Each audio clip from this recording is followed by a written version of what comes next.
Hello and a very good morning to all News 9 viewers. I'm Neha Bhan. Let's take a look at some of the top national and international stories of this hour. Let's begin with some positive news. Now, several parts of Delhi-NCR received light rainfall on the intervening night of Thursday and Friday, bringing a much-needed respite from the increased air pollution in the national capital. Yet, the national capital's AQI stood at 407 at 6 a.m. on Friday, as per the data by the System of Air Quality and Weather Forecasting and Research. Now, these showers in several places will reduce the amount of suspended particulate matter in the air, that is PM 2.5 and PM 10, and hence will improve air quality.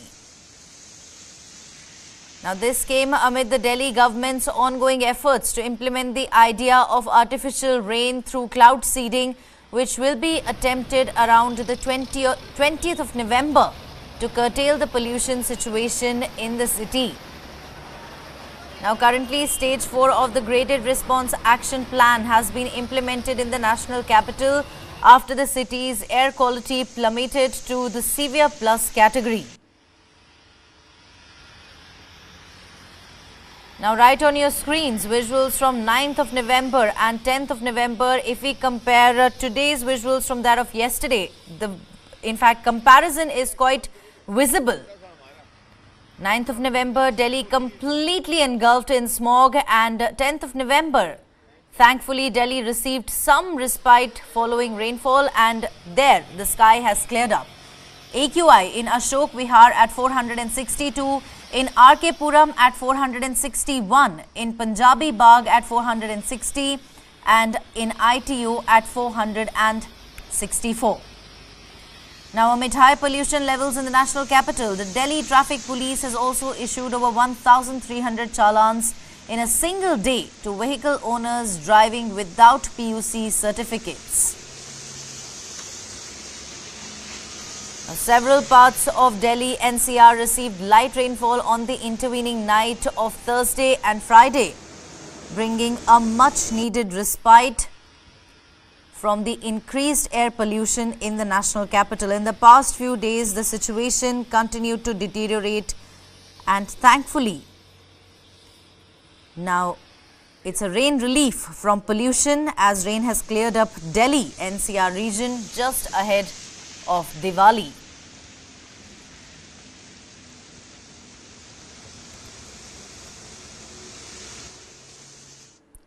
The Ethics Committee of the Lok Sabha has recommended by a majority of 6-4 the expulsion of TMC MP Mahua Moitra from the House. Now, the panel, which met here yesterday, will send its recommendations to Lok Sabha Speaker Om Birla. The Speaker may allow a debate on the panel's report once it is tabled in the House in the next session of Parliament. The government may then move a motion to expel Moitra from Lok Sabha. The panel, led by BJP MP Vinod Kumar Sonkar, had heard Moitra, BJP MP Nishikant Dubey, who filed the complaint against her, and advocate Jai Anant Dehad Rai. Moitra is accused of asking questions in the Lok Sabha to target the Adani Group and Prime Minister Narendra Modi at the behest of businessman Darshan Hiranandani in exchange for gifts. Moitra, however, denies these charges. The Lok Sabha Ethics Committee cited the threats India faces from state and non-state cyber actors to indict TMC MP Mahua Moitra for sharing her login credentials with businessman Darshan Hiranandani, noting that he has residency rights in Dubai and has close relatives who are foreign nationals. Now, this creates a serious risk of leakage of sensitive material to foreign agencies, the panel had concluded. 5 opposition MPs have submitted dissent notes against the adoption of a report by the Lok Sabha Ethics Committee recommending the expulsion of TMC MP Mahua Moitra from the House, alleging that it was erroneous and framed purely for political reasons. Meanwhile, reacting to the latest developments, the TMC leader termed it as a prefixed match by a kangaroo court and emphasized that it signifies death of parliamentary democracy in India. Now it looks like there is some sort of trouble awaiting Mahua Moitra. It is the cash for query case. The report has been passed 6-4. She now faces expulsion from Lok Sabha.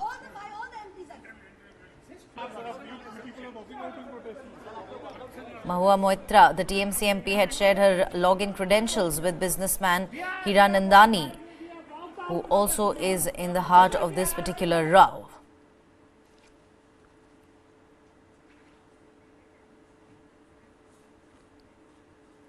Now let's get you the latest from war zone Israel.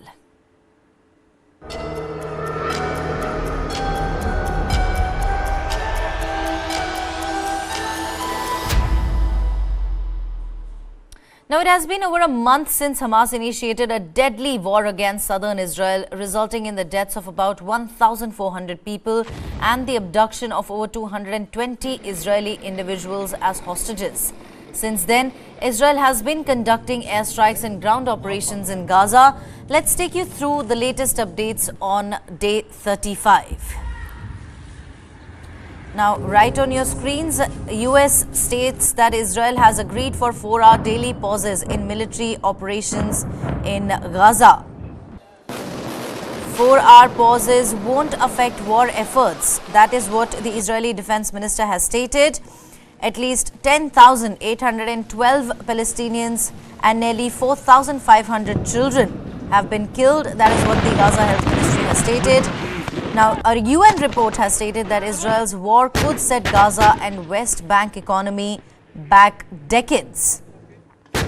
Benjamin Netanyahu, the Israeli Prime Minister, has stated that he is not seeking to govern Gaza, while Houthis have launched a batch of ballistic missiles at various targets in Israel, even though Benjamin Netanyahu continues to warn Houthis against joining the war, saying that they will have to pay a big price if they choose to do so.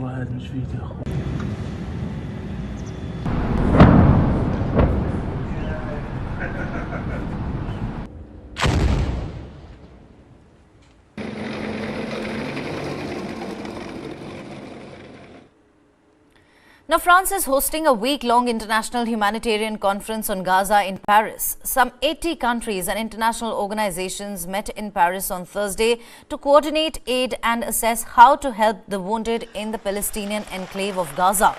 Although expectations for concrete results are low without some pause in fighting. France offered support for Israel after the deadly 7th of October attack by Hamas terrorists. Yet, Israel's retaliatory bombardment has also raised concerns as civilian casualties have soared. Thousands have been killed, wounded and displaced in Gaza. The Palestinian Authority's Prime Minister was present at the conference, but Israel was not invited. French officials said Israel was being kept informed of developments. The conference brings together regional stakeholders such as Egypt, Jordan, and the Gulf Arab countries, as well as Western powers and G20 members, except for Russia. Now, international institutions and non-governmental organizations operating in Gaza, such as Doctors Without Borders, are also due to attend. However, few heads of state, government or foreign ministers are present, and NGOs have been critical that there is not more pressure at the conference for a ceasefire. French officials hope it will lay the groundwork for a swift international response when there is an actual pause in the fighting. There will be some effort to mobilize financial resources, with several sectors identified for emergency support based on US assessments of the $1.1 billion of immediate needs and the opening of strictly humanitarian crossing points into Gaza. France is due to announce an increase in its commitments. Re-establishing the supply of water, fuel and electricity would be under discussion, while ensuring accountability processes to ensure aid was not diverted to Hamas. And there was a discussion to set up a maritime corridor to use sea lanes to ship humanitarian aid into Gaza and see how ships could be used to help evacuate the wounded.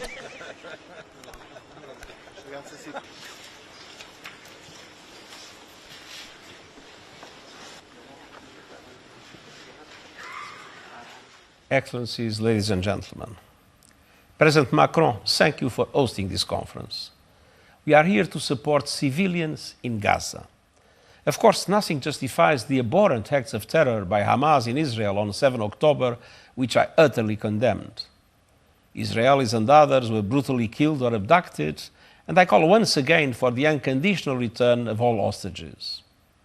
Now, civilians in Gaza, including children and women, face a never-ending humanitarian nightmare. Their neighborhoods wiped out, their loved ones killed, bombs raining down while being denied life's very basics: food, water, medicine, electricity. Some life-saving aid is beginning to trickle into Gaza, but let's face it, it's a drop in the ocean. The needs are enormous. We must step up to assist and protect civilians in Gaza. That means an immediate humanitarian ceasefire. It means ensuring full respect of international humanitarian law.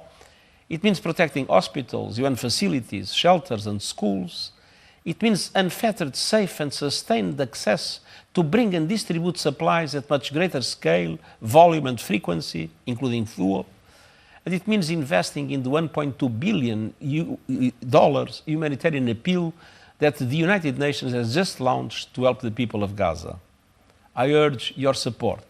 Now is the time for concrete action. Together, we can help ease this terrible human suffering. We can help civilians in Gaza see at last, and at the very least, a glimmer of hope, a sign of solidarity, and a signal that the world sees their plight and cares enough to act. Now, few details are known of the Israeli military's ground operations as it pushes deeper into Gaza fighting Hamas. A small group of foreign journalists was given a rare view of Israel's invasion on the shattered fringes of Gaza City. Take a look. It's a workshop for weapons. Lieutenant Colonel Ido is talking to a Reuters journalist on the shattered fringes of Gaza City. Few details are known of the Israeli military's ground operations as it pushes deeper into Gaza, fighting Hamas. Reuters was part of a small group of foreign journalists given rare but brief access to its troops. It only lasted an hour and a half, and on the condition that any footage recorded was reviewed by the Israeli army, although no footage was removed. Ido is only the officer's first name. They didn't give his name in full. He's just shown what he says was 2 floors of Hamas weapons workshops hidden underneath a small family apartment. This is a child's room. From houses like this, 1,500 Israelis were murdered or slaughtered. It's been a long 2 weeks of fighting. It's not an operation, it's a war. It's going to last time. It's going to take us time. Until Hamas no longer exists, we're trying not to harm innocent people. We give all the people who live here a good heads up that we're coming. They need to evacuate till the Gaza Lake, which is going south. So we know that every people that are here are our enemy. We have not seen any civilians here, only Hamas. Ido says the workshop weapons included drones, seen here in these boxes, although Reuters couldn't verify what was made in the ruined building. All of the buildings here are ruined, every one in sight. Dirt mounds have been pushed up by the military to give protection to army vehicles parked around them. Many vehicles also have this sturdy metal rigging mounted on top to protect against those drones. The message that they're not trying to harm civilians is consistent. This soldier has been here longer than some others. I was one of the first soldiers that came in this neighborhood. And yes, when we came in, we weren't shooting when we just came in. We were getting shot at. They were shooting at us. So we had to shoot back to protect our lives. I'll tell you something. The Israeli army is here to protect innocent people. These were civilians fleeing the city in video obtained by Reuters. Gaza's health authorities, which are run by Hamas, say over 10,000 Palestinians have been killed in the conflict, and 40% of those children. The U.S. government Israel's biggest ally, has recently put the number in the thousands without giving specific numbers. Reports of close fighting deep in the city has coincided with footage like this of Hamas fighters, which Reuters could not verify either. The Israeli military says it's allowing humanitarian pauses in the fighting at specific times to allow more civilians to flee. Now, French President Emmanuel Macron has said that there is a need for a humanitarian pause very quickly in Gaza. Macron said that, quote-unquote, civilians must be protected, that is indispensable and non-negotiable and is an immediate necessity. Macron made this statement at the humanitarian conference on Gaza in Paris. He's also increased the aid for Palestinians to 100 million euros. The French president also praised aid initiatives from Jordan, the UAE and Cyprus in his call for more assistance for Gaza. He's increased the assistance an additional 80 million euros to humanitarian aid for the Palestinian people. This brings the total to 100 million euros. That's what President Emmanuel Macron announced on Thursday. He was speaking at the start of an international aid conference on Gaza in Paris. He has appealed for Israel to protect civilians, saying that all lives have equal worth and that fighting terrorism can never be carried out without rules.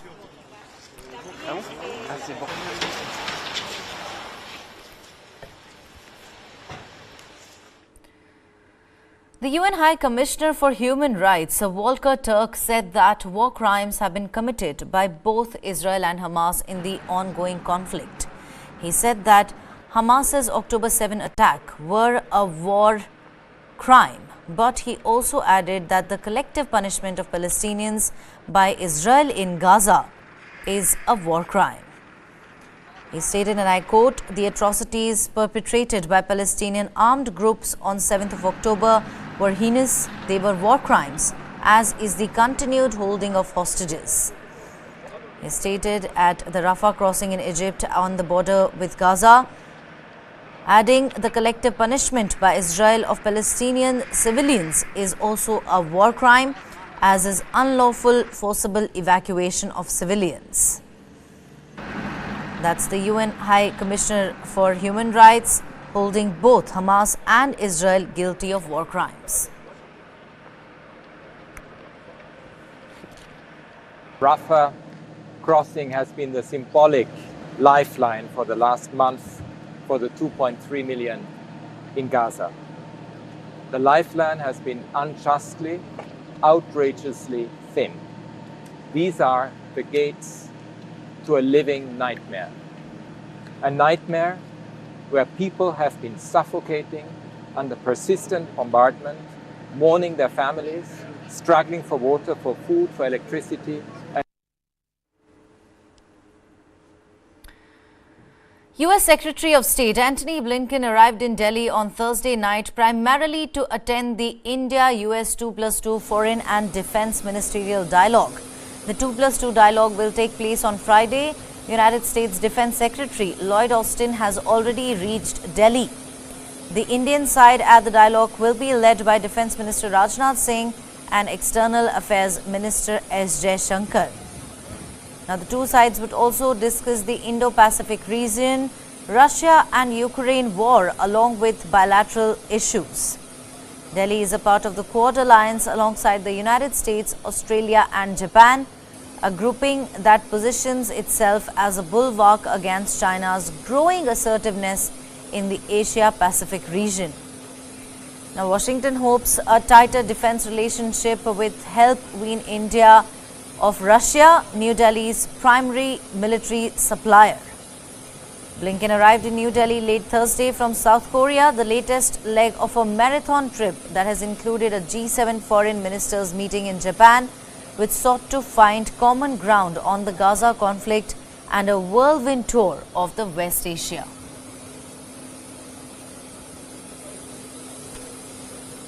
as part of the 2+2 security dialogue with Secretary Austin, and so I have no doubt deepening our security cooperation will be a topic that is discussed by Secretary Blinken, Secretary Austin, and their counterparts in the Ministry of External Affairs and Ministry of Defense. I will let that trip play out before we share further, but I have no doubt that cooperation, especially in the counterterrorism space, is something that will come up in areas where we can potentially deepen our partnership.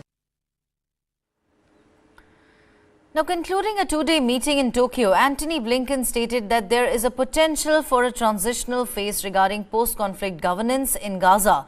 He emphasized that Hamas cannot continue to govern Gaza and Israel cannot maintain its occupation of the territory. Listen in.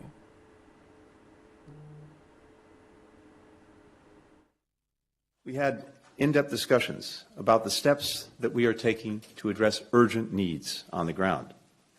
We all agreed that humanitarian pauses would advance key objectives: to protect Palestinian civilians, to increase the sustained flow of humanitarian assistance, to allow our citizens and foreign nationals to exit, and to facilitate the release of hostages. When it comes to post-conflict governance in Gaza, a few things are clear and necessary. One, Gaza cannot be continue to be run by Hamas. That simply invites a repetition of October 7th, and Gaza used as a place from which to launch terrorist attacks. It's also clear that Israel cannot occupy Gaza. What I've heard from Israeli leaders is that they have no intent to reoccupy Gaza and retake control of Gaza. So the only question is there some transition period that might be necessary, and what might be the mechanisms that you could put in place for that to make sure that there is security.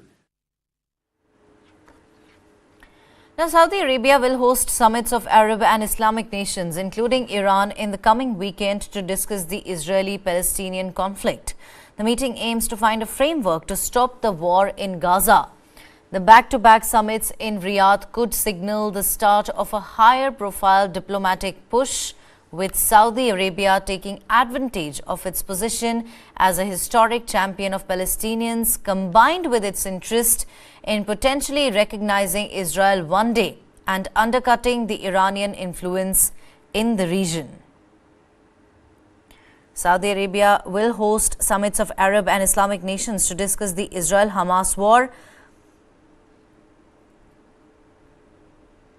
Now, the Saudi Ministry of Foreign Affairs also issued a statement that a third meeting, which had been set for the weekend, bringing Arab League and African Union leaders together, would be postponed to focus on the other two summits.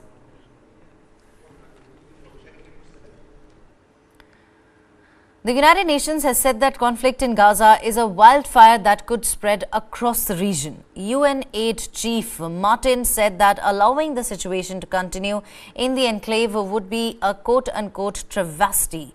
He also added that the UN cannot be party to a proposal which looks to push Palestinians into quote-unquote so-called safe zones. The situation is very simply put, it is insupportable. And to allow it to continue would be a travesty. War indeed is a virus that always wants to expand. Then the current conflict is a wildfire that could consume the region, that could spread, and that we will think these have been the good days when we see what may happen tomorrow. The United Nations cannot be part of a unilateral proposal to push hundreds of thousands of desperate civilians in Gaza into so-called safe zones. We cannot be part of this. It is cessation of fighting, a silencing of the guns for humanitarian purposes. There's been a lot of discussion about the value of pauses, and I'm not one to deny the value of pauses, but that is not the same as a ceasefire, as you mentioned also, Mr. President, which provides a sense of continuity to allow precisely for the revival of services, the entry of the private sector, and the possibility of the people of Gaza to breathe and consider that they will have a future. There, the UN aid chief saying that allowing the situation to continue in the enclave would be a travesty. Meanwhile, Reuters has denied suggestions by media advocacy group Honest reporting that it and other international news organizations had prior knowledge of the October 7 attack by Hamas. The Israeli government demanded explanations from Reuters and 3 other news groups regarding the Honest reporting article, which questioned their work with Gaza-based photojournalists during the Hamas assault. Honest Reporting, a self-proclaimed charitable organization, stated on its website that it aims to address ideological bias in journalism and media, particularly concerning its impact on Israel. Now, the organization clarified that it wasn't making accusations of collusion, but rather raising ethical concerns about news coverage. Reuters acquired photographs from 2 Gaza-based freelance photographers who were present at the border on the morning of the 7th of October, with whom it had no prior affiliation. Moving on now, in 2015, South Africa pledged emission cuts at the Paris Climate Summit. Now it's set to miss the 2030 targets due to bureaucratic delays and a power crisis at Eskom. The nation aimed to reduce emissions from 442 million to 350 to 420 million metric tons by decommissioning coal plants. Similar setbacks are also seen globally, with Canada, ExxonMobil and Shell backtracking on climate commitments. Now, the United Nations warns fossil fuel output will far exceed Paris goals by 2030. This was the Paris Climate Summit in 2015, when South Africa was among nations pledging to reduce their emissions. Now the world's 11th biggest greenhouse gas emitter is set to miss those legally binding targets, 3 senior government officials have confirmed. Under the Paris Climate Accords, South Africa vowed to cut emissions to between 350 and 420 million metric tons by 2030. That's from 442 million in 2020. To achieve this, it plans to decommission 8 coal-fired power plants. However, switching to a renewable energy policy has been hampered by bureaucratic delays. And then there's the power crisis at state-owned utility Eskom. South Africa has been suffering blackouts of sometimes up to 10 hours a day for the past 18 months. That now makes the emissions target unrealistic, said the officials, who declined to be named because the information is not yet public. The Environment Ministry said the country remained committed to achieving its Paris Agreement commitments and that it was too early to say the 2030 targets would be missed. In August, however, the Electricity Minister said the decommissioning of power plants must be delayed, given the power crisis which he described as of existential proportions. But South Africa is not alone. Several wealthy countries and companies have been backtracking on climate pledges. That includes Canada, which has said it will miss its 2030 targets. Global oil and gas giants ExxonMobil and Shell have either delayed or abandoned shifting to renewables. On Wednesday, the United Nations said fossil fuel output by 2030 will be more than double levels consistent with the 2015 Paris climate goals.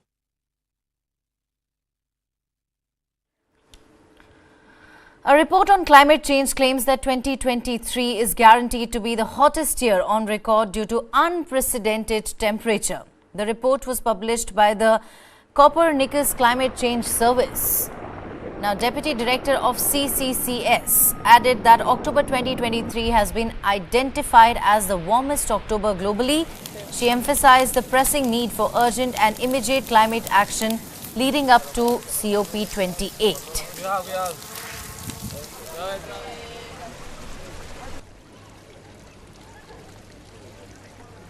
So October 2023 was the warmest October on record globally, with an average surface temperature of 15.3 degrees Celsius. What this means is this last month was 0.85 degrees Celsius above the recent average and 0.4 degrees Celsius above the previous warmest October. So the only time that we've ever had a bigger difference between the previous warmest month and the current one is last month in September. So October 2023 is almost as shocking as September 2023 was. Pakistan's deadline on deportation of Afghan refugees has passed, and so has speeded up the process of rounding up and deporting refugees, even using force. Many Afghans who fear persecution if they return to Afghanistan have gone into hiding in Pakistan to avoid being detected by law enforcement agencies. The Pakistani government has so far brushed off calls from the United Nations rights groups and Western embassies to reconsider its expulsion plan or to identify and protect Afghans who face the risk of persecution at home.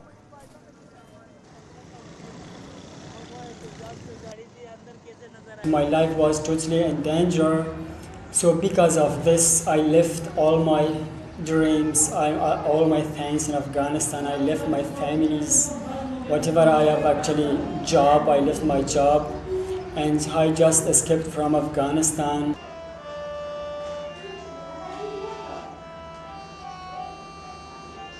It's too much difficult living in Karachi because you have to work, you have to pay the higher, the fare of the house, and you have actually many of difficulties actually. And also we have undocumented person here, and we are afraid right now because of the police, because of the police officer. Maybe they will arrest us in these days, and you know better.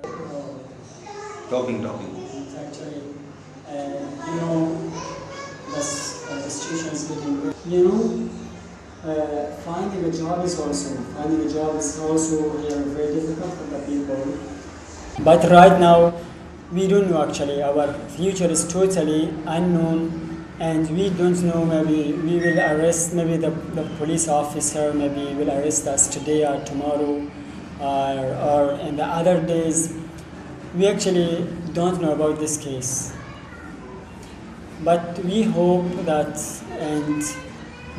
Pakistan never actually deport us, and they should cancel the deporting of Afghan refugees. Dreaming for the past 15, 16 years that, oh, I'm going to be a doctor, I'm going to be this, I'm going to be that. And suddenly be told that, no, you cannot have university education anymore. You cannot have a profession. You cannot even go out in public. So that is taking everything away from someone. So they say that they don't want, they rather die.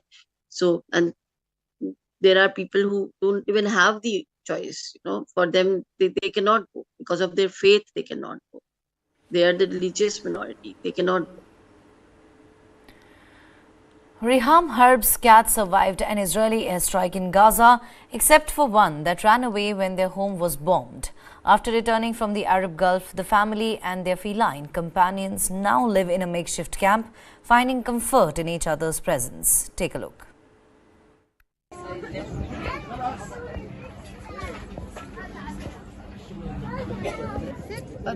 This one is called Sim Sim, and this is Brownie, and this is Lisa. We also had another cat, a Syrian cat, that was called Caramel, but we lost her in the bombing of Al Zahra Tower. Since the war began, we've suffered from a lack of cat food, so I had no choice but to feed them from canned food such as beef, luncheon meat and tuna cans. They were not accustomed to it initially, since they do not eat such food, but they eventually had no choice and started eating just like we eat.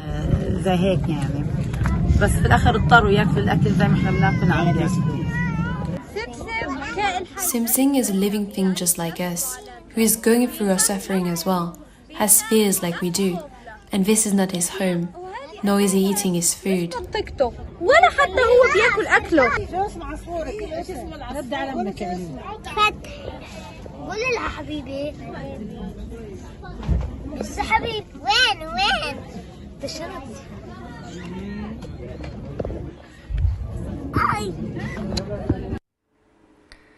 Hollywood's iconic Egyptian theatre, which hosted the first movie premiere a century ago, is reopening this week after a $70 million restoration by Netflix.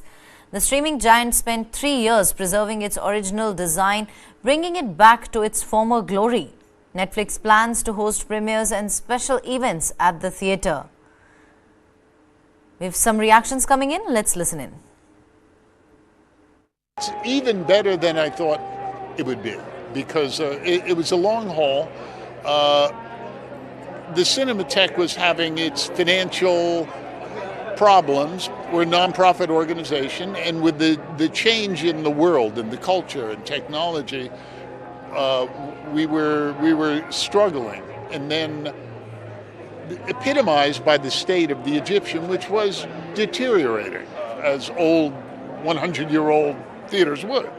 And even though we had spent considerable money renovating it, it still was not what we really dreamt it could be. Then fortunately Netflix came along and wanted to buy it and work with us. It's incredible. And if you had seen the theater over the last couple of years before we were able to get in and do this work, you'd see it was showing every bit of its 100 years. And so be able to bring it back, and it's a beautiful movie house, is just an incredible point of pride for us. The United States International Development Finance Corporation said it will provide $553 million financing for a Colombo port terminal project, partly owned by India's Adani Group, advancing the first foray by an Indian company into the sector.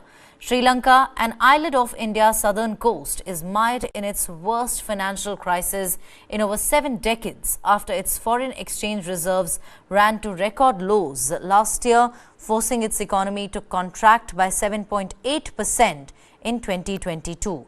Let's listen in to some important voices.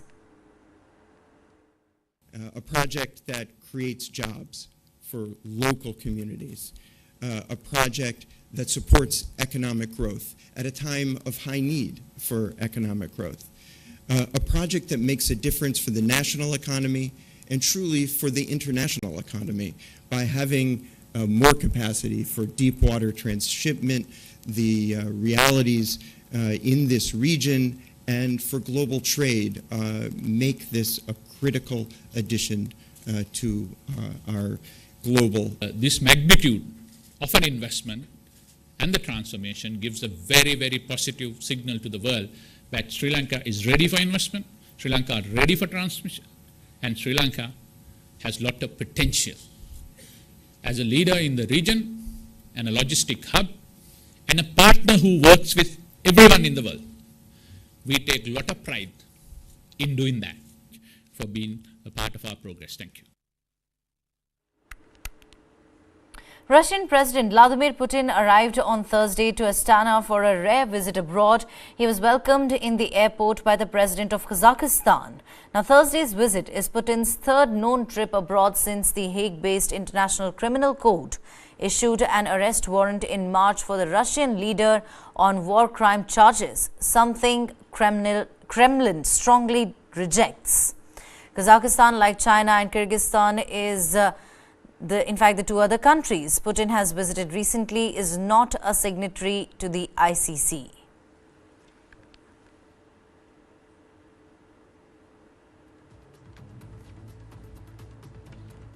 Сегодняшние переговоры прошли действительно в деловом и конструктивном ключе, были весьма результативными. Мы обстоятельно обсудили весь спектр двухсторонних связей, выслушали доклады руководства министерств, ведомств, крупнейших компаний по ключевым направлениям российско-казахстанского взаимодействия. Now, Disney surpassed earnings expectations thanks to bustling crowds at its Shanghai and Hong Kong theme parks. The company reported a revenue of $21 billion in Q3.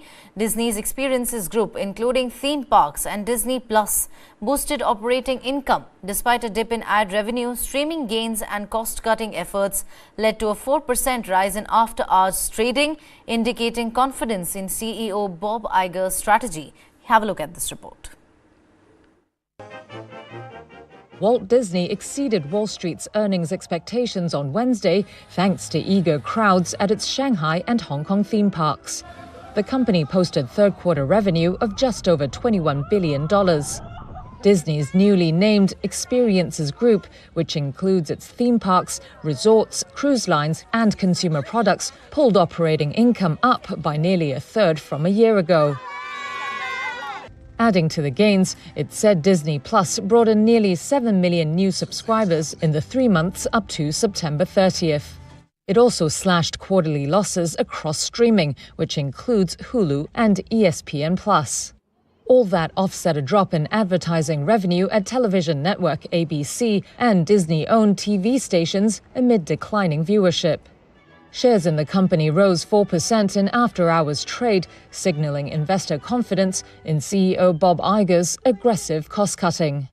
In a statement, Iger said the results reflected significant progress over the past year, saying, quote, "While we still have work to do, these efforts have allowed us to move beyond this period of fixing and begin building our businesses again."